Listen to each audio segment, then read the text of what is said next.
Ladies and gentlemen, it is now 6:30 PM and a quorum of members is present, so the meeting of the Board of Education of the School District of New Berlin is called to order. Please call the roll. Ms. Crosby? Here. Mr. Helmer? Here. Ms. Connick?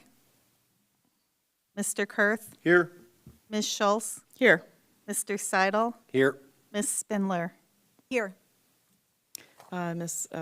Connick let me know she's not able to be here this evening. Then I need a motion to recess to closed session. I move to adjourn into closed session pursuant to Section 19.85, 1C, E, and F of the Wisconsin statutes to consider A, the approval of closed session minutes of November 27th, B, the approval of closed session minutes of December 4th special meeting, C, employment performance compensation matters pertaining to staff, D, the Centivo update. Second. I have a motion by Mr. Kurth and a second by Mr. Helmer. Please call the roll. Mr. Kurth? Yes. Mr. Helmer? Yes. Ms. Crosby? Yes. Ms. Schultz? Yes. Mr. Seidel? Yes. Ms. Spindler? Yes. We're moving into closed session. We'll return to open session around 7 o'clock.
It is now 7:00 PM, and we are returning from closed session into open session.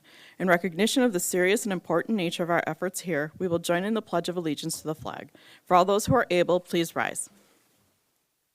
Pledge allegiance to the flag of the United States of America and to the republic for which it stands, one nation, under God, indivisible, with liberty and justice for all. And now, for those who wish to prepare for the meeting, we will have a moment of silence.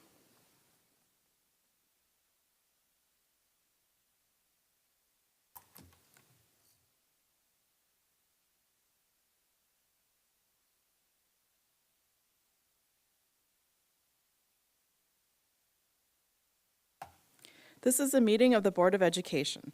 Prior to this meeting, notice was given to the public last Friday by providing the agenda to the City Library. The agenda was also posted on the district website. A copy of the agenda was forwarded to the Journal Sentinel, the Waukesha Freeman, and the Waukesha Now, all of which have filed requests for all public notices. Do we have anybody this evening for privilege of the floor? No. All right. Then we have recognitions, the Guatemala Belize 2023 trip, student presentation.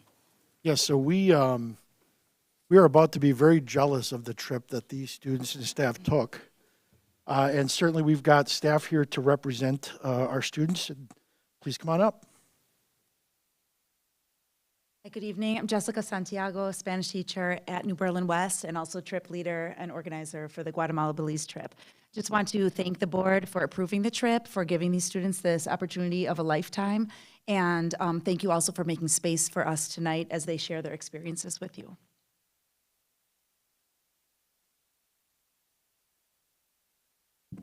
Lower this a little bit, sorry. Okay. My name is Kate Olson, and I was one of the students, one of the lucky students that was chosen to go on this Guatemala and Belize trip. And, oh boy. Oh, there we go. And I would like to start on our, oh boy, there we go, okay. On our schooling in Antigua. Antigua is the place that we stayed in Guatemala, and our school area was located towards the heart of Antigua. And the school that we worked with was called Tecún And as you can see in like the littlest picture on the screen, that is our teacher taking the selfie with us. He was very, very great at what he did. And all the teachers there were all Spanish speakers. They had no English. So we can only communicate with them in Spanish. And a cool thing that I learned from my teacher, Catherine, was that tecolote is Guatemalan slang for owl.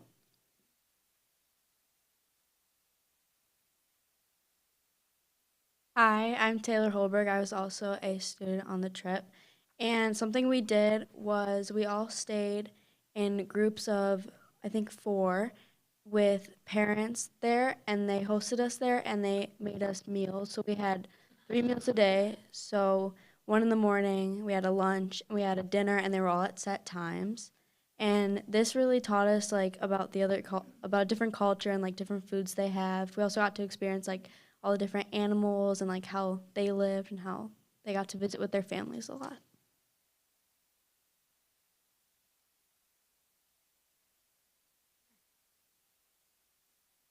Hi, I'm Kendall. I also went on the trip, and I'll be talking about touring Antigua. So when we first got there, we started at the school Tecún, and that same day we started at our host family's house, and we kind of just started by meeting them and kind of getting used to their home and how we would basically live for the next week around them. And in Antigua, we did a lot of touring about the history and other just interesting parts of it. And one of my favorite parts personally was El Mirador, where we actually saw, it's in the top right of this slide, and it's called El Cerro de la Cruz, and it's a big cross that overlooks Antigua. And if you turn the other way that wasn't facing the cross, you could see the beautiful city, and there was lots of volcanoes and other natural parts of the city that you could see. And if you were lucky enough in the morning, you could wake up and some of these volcanoes would be smoking. So it was overall a really cool thing. And then Antigua has the famous Yellow Arch, It's near the bottom. I'm sure a lot of you have seen it, and it's called Santa Catalina. And that was just really cool. We went there a couple times, and in our free time, we could also go there. And we just went to different markets throughout town. Sometimes if we had time between school, we would go there with our teachers. And we went to art markets, food markets, and just general markets to really see how the locals function in the city and how to like barter and go through these daily experiences. All of our touring also came through Tikkun Oman. We had 2 teachers that traveled along with us and showed us these cool experiences, like the chocolate factory, Casa de Jade, and our volcano experiences too.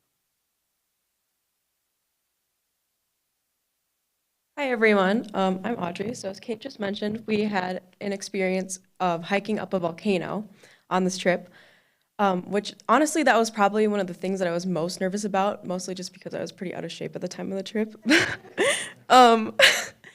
They tried really hard to sell us horses so that we could ride up at the start of the volcano, at the start of the hike, but nobody did. Some people got walking sticks, that was an option too. For me, that was definitely a very challenging moment in the trip, but I think the view was worth it. As you can see in the picture in the bottom left, that's one of the pictures I took, actually. And then in the top right, you can see another volcano in the distance erupting. We also got to see that. On the way down, there was a gift shop. So they made like necklaces, magnets, keychains, things like that, little souvenirs out of the lava rock that like came out of the volcano. And they also roasted marshmallows for us in warm spots of the volcano, which I think was pretty cool. So as I said, this was one of the hardest parts of the trip for me, but now whenever I have to endure anything that's kind of tough, I tell myself, I'm like, you literally climbed a volcano, so you can do anything if you try hard enough.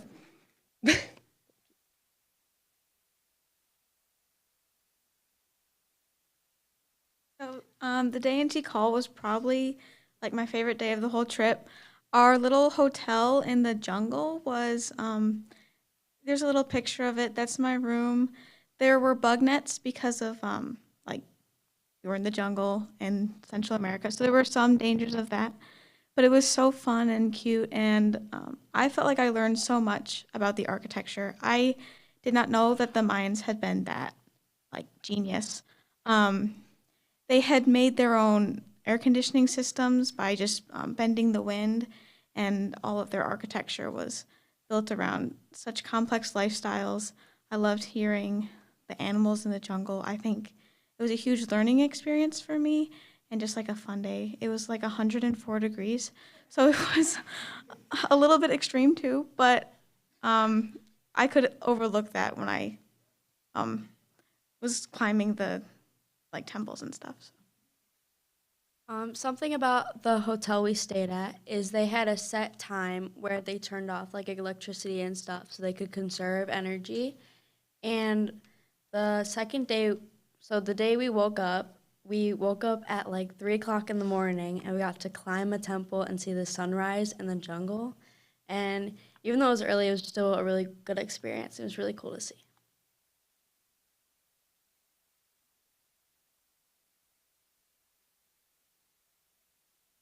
All right, so Tikal kind of finished up our time in Guatemala, but then the next day we did get to volunteer at an elementary school, Santa Elena Elementary School. Before we went there, we had the opportunity to go out and buy school supplies to donate. So like anything that you think an elementary schooler would need, we went out and bought them. And we also brought backpacks from America to Guatemala in our suitcases to donate as well. So once we got there, we dropped off our supplies. And then the children actually gave a presentation about a language called Creole, which is a combination of English and a Belizean language that occurred as a result of colonization, which I thought that was really interesting. I really liked the history of those things. Additionally, the kids showed us a traditional dance, which is the picture on the very right. You can see the dresses some of the girls were wearing. And after that, there was a recess time for them, so we were able to spend time. Some kids learned how to dance, and some kids learned games that they play in Belize, and some kids taught American games to the Belizean children. But one thing that they told us is that they don't have a stage. So whenever they want to host graduations, talent shows, plays, or anything of that sort, they have to rent a stage. So that kind of inspired us to start planning to fundraise for a stage. So that's going to be one of the goals for our Spanish Honor Society, is to help fundraise a stage for the children.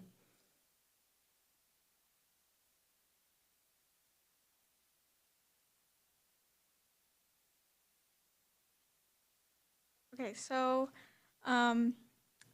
the second half of that day when we visited the school, we went to a cave in Belize, and we got to swim in this little like shallow lagoon, and then kayak and canoe into the cave, and they showed us so many different artifacts that they had found in the cave, evidence of a very put together Mayan civilization and some like religious desperation and their sacrifices, and it was a lot of history. It was very relaxing to be there and hang out. Yeah, so after our Barton Creek Cave tour and all that, after seeing all the Mayan history in parts of these natural places like the creek, we went to our last couple days of the trip, which was at the hotel in the main town near, or it was San Ignacio. And this is where it was like the all-inclusive. It was definitely one of the nicest parts of the trip. At the same time, there was a lot of really good parts.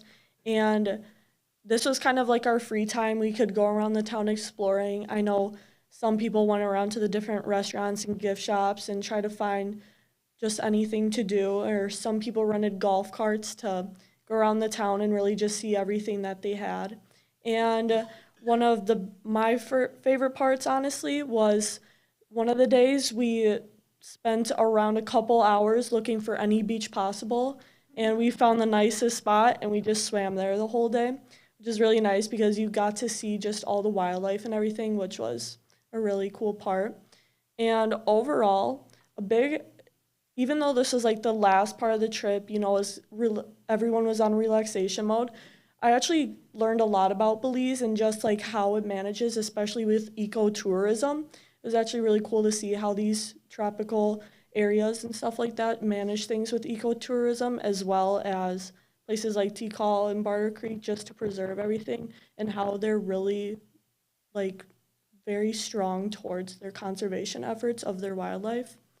And yeah, just the last couple of days was relaxation time, but it was some of the best days of my life, honestly. So overall, I feel like this trip for all of us has made a big impact on our futures in like continuing to learn Spanish and just being able to make global connections. Because after being surrounded and encouraged by Spanish speakers for 2 whole weeks, it gave us more insight on Spanish and the importance of how continuing to learn Spanish is. And it also allowed us to have an idea and gave us a first-person point of view on how our world and community is so much more than what is in New Berlin and all the experiences we have in the U.S. Throughout this trip, we also learned many important lessons about being international travelers, and I think we've all become a little bit more open-minded and have learned how to better adapt in situations that may be challenging, like we talked about the volcano and stuff like that. And it was a very challenging experience mentally, but it helped us to leave our comfort zones and experience the amazing world around us. And then lastly, one thing I wanted to talk about was all the friends we made during this trip. It was a great experience combining with New Berlin Eisenhower and New Berlin West, and I feel like a lot of the memories that we shared together I'll remember for the rest of my life.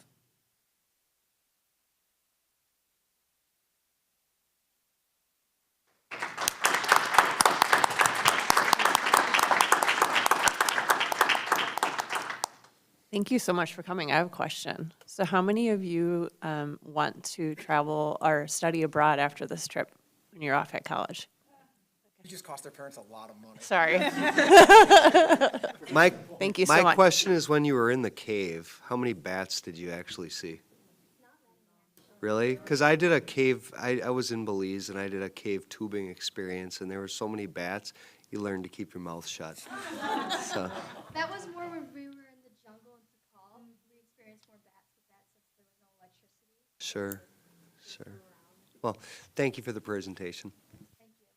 You guys said you went bartering. Who was the best barter and what did they buy? Kendall by far. She brought like things that would probably cost like $100 down to $5. It was actually mind-blowing.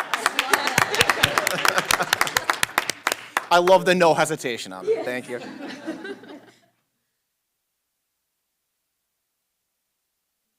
I would like to especially thank the staff that were able to make this possible for our students, obviously making an impact both inside the classroom and outside the classroom.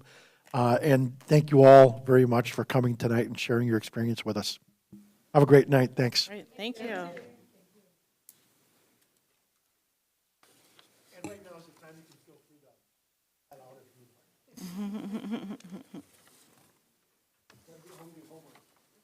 Right. Supposedly there's this Packer game going on too. I don't know. That's tonight.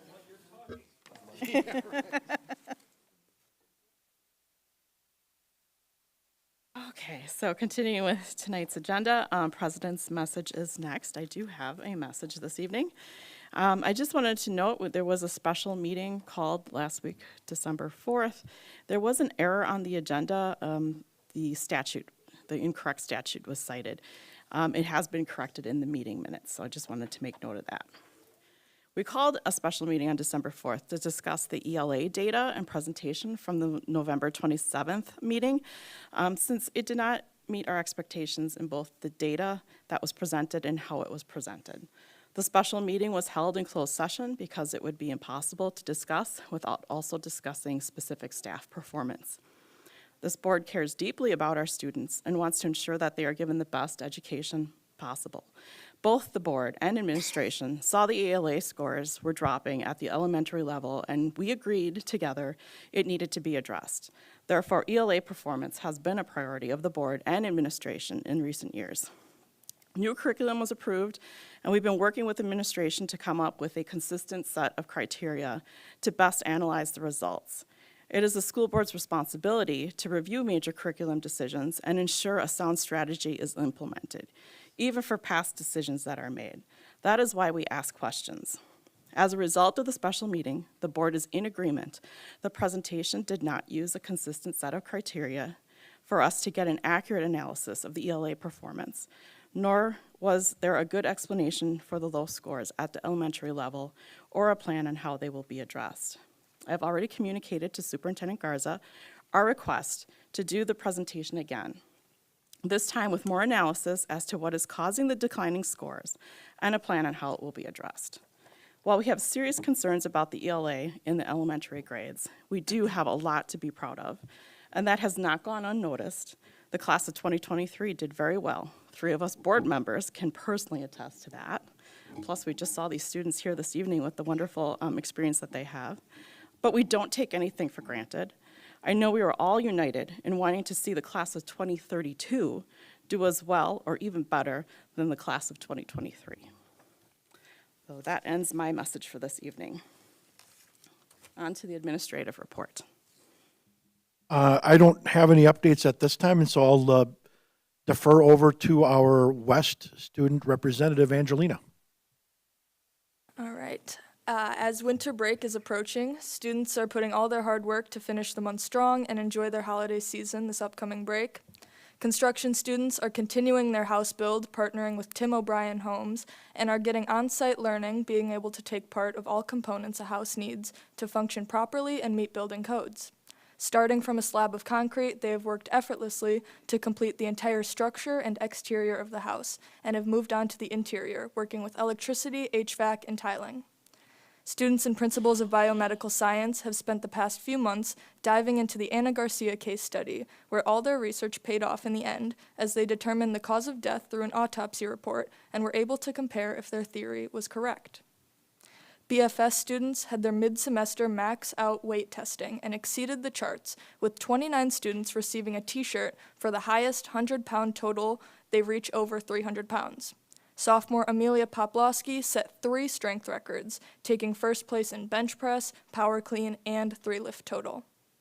After months of hard work, the New Berlin West Theater Arts Program put on an exceptional performance of Clue this past weekend in the PAC, having opening night take place on Friday after giving a sneak peek to students during Flex. They also teamed up with construction students to build a structurally sound two-story set. The math team has been active lately, taking part in 2 test competitions this past month and are awaiting results. The NBW POMS team has been on a roll lately, ensuring all their routines are making top 5. This past weekend at the Watertown Invite, they scored first in D2 Hip Hop and second in D4 Pom. And the week before at the large Ashwaubenon Invite, they managed to score second in D2 Hip Hop, third in D2 Kick, and fourth in D4 Pom. They also held their annual New Berlin Dance Showcase at Eisenhower, having both Ike and West youth, varsity, and snap poms perform. Varsity girls basketball started their season with 3 close scoring game losses, but came together to get a 73-59 point win against Brown Deer, and then again take a huge 77-11 point game win against West Dallas Central. Junior Izzy Frizzlebean broke the school record for the most rebounds in a single game with 24 rebounds against their competition, Brown Deer. As winter break is approaching, holiday spirits are surrounding New Berlin West with the annual door decorating contest currently in the works, where students are decorating and will vote on their favorite decorated door. And the top 3 winners will get a prize, as well as our Holiday Spirit Week taking place next week. Spanish Honor Society hosted their 5th annual donation drive competition to provide gifts for 17 low-income children in Waukesha with a goal of $2,500. After 1 week, they raised $4,630 from generous New Berlin families, which will supply 28 children from 7 different families with presents this holiday season. And finally, the New Berlin West has achieved a score of 79.5 on the Wisconsin Department of Public Instruction School Report Card. Not only were expectations met, but NBW as well as NBE are 2 of only 9 K-12 districts in Wisconsin to significantly exceed expectations. This is measured based on student achievement, growth, target group outcomes, and on track to graduation, and we are honored to be a part of the top 20 schools, public schools in Wisconsin. Thank you. Now we have our consent agenda, which includes the notice, the approval of minutes of the board meeting on November 27th, and the approval of minutes of the special board meeting on December 4th. Are there any items that should be pulled out for separate consideration? Do I have a motion for the consent agenda? Motion to approve. Second. I have a motion by Mr. Seidel and a second by Mr. Helmer to approve the consent agenda as presented. Any discussion? Hearing none, all those in favor, raise your right hand. Motion passes. On to the regular agenda. We have a second read and approval of policy 5113, open enrollment program. Yeah, so we are seeking approval of the proposed policy. We did actually redact, or actually add back in the waiting list language that we had originally proposed removing.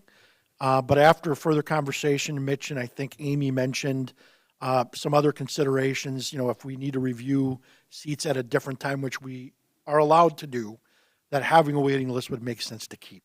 Even though pragmatically, we haven't had to be able to issue anybody a seat off of there. For those purposes, we're just going to leave that language back in. We're also, we also had some clarifications around, I believe it was Janet that asked about some, what could be considered indiscrepancies in the language that were counterintuitive to each other. We were able to clarify with Neola that in fact, the language that's in there is appropriate and there is no conflict in the language. So as a result of that, we do recommend that you approve the open enrollment program policy as presented.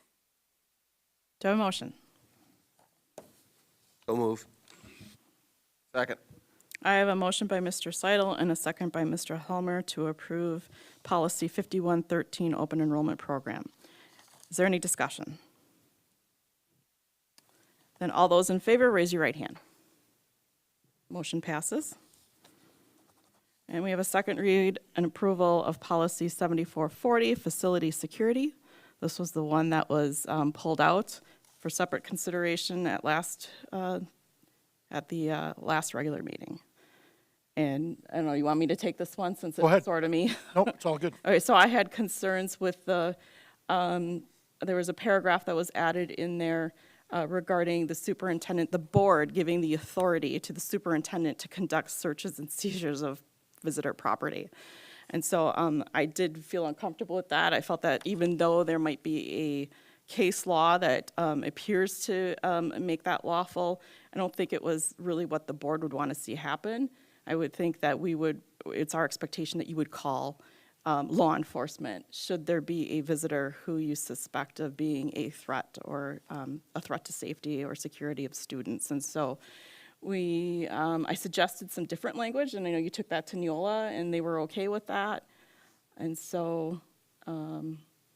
So the updated language is, rather than what was there before, it states the board expects the superintendent to call law enforcement when there is a visitor or a visitor vehicle on district property that poses a reasonable suspicion of violation of the law, which essentially was everything that Janet had suggested.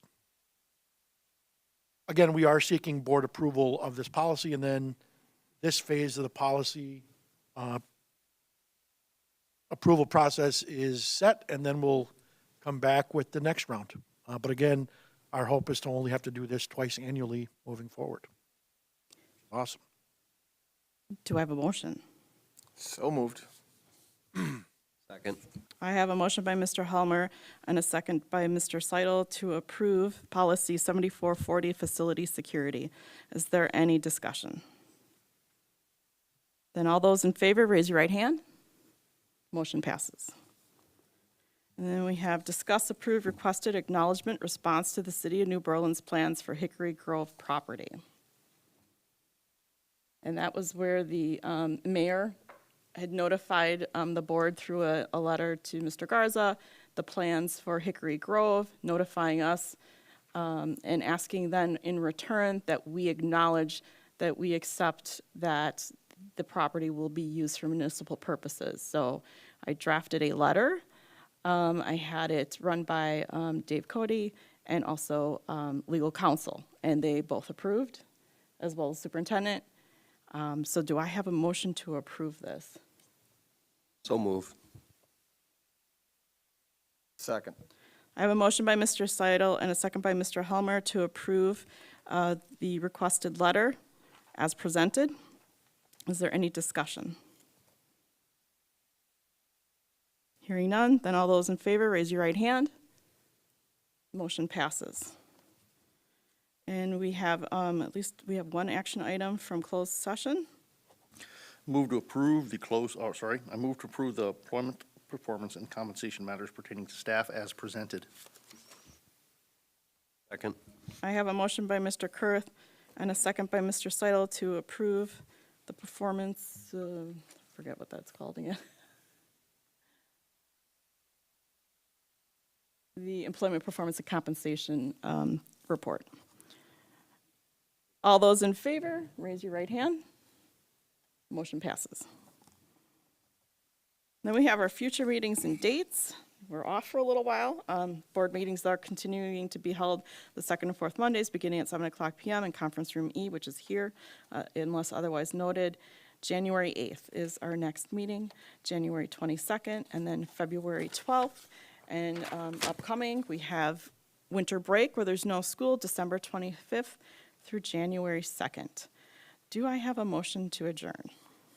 So moved. Second. I have a motion by Mr. Helmer and a second by Mr. Seidel to adjourn. All those in favor, raise your right hand. Motion passes. This meeting is adjourned. Happy holidays, Merry Christmas, Happy Hanukkah, and a Happy New Year. See you all in the new year. Thank you.